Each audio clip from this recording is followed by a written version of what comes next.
Kapuyag yun oy. Kita kong hawa. Kuwang na nasa lambing ni Manita ka. Lambing mo na ako. Tapos kung pwede pala maghubo no, hindi na magsanina no, panglabay yun ako ng mga labunon. Aha, pangdauban. Ayaw, lay. Marukol ka, lay. Ilag, bahalag makita ang mga kigol-kigol diha ba? Ayaw, lay. Kay ito, yung tigol, lay. Okay. Palo. Ang parlo, masiguro niya ako mga anak. Oy, Ngani po misas kulahan kapison ma. man ko ninyo. May Oy, information ma, ngani po misas kulahan. so man ang gimidyasan naman ninyo ko buhok. Di pa ko. Diba? Anawa ra ko dilang gibuhat. Gibutangan og medyas akong buhok.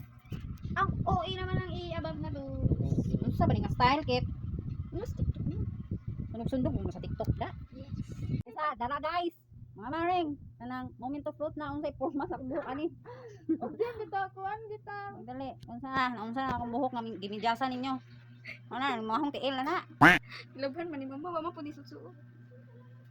Ano guys? Moment of truth, unsa bay forma sa akong buhok ani? Nga tagwakwak ani. Ang dali isig ngisi diha kay mura na tag. Sawa. Kana isa. Nabuhag-hag pagsamot ang buhok.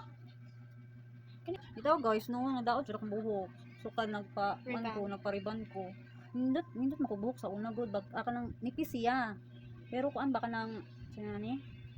Nipis siya pero bagsak. Digyo. Nya bouncy akong buhok sa Digyo. una. Karon kay mura sa na dry nga. Bawo ay Ala, Nicolot man siya, Nicolot siya pero guys. Nicolot siya, guys. Buhok. So Pero kan gamay. nagpariban ko. Twice naman ko nagpariban. Mga wak-wak. Musa mo kay kang jasa ka. Pagwak-wak ani guys. Paputol na lang ko guys, ay magpaupaw. Ay sama ana ra. Ay sama, kay magbubuhok ko. Isa nang buhok ko.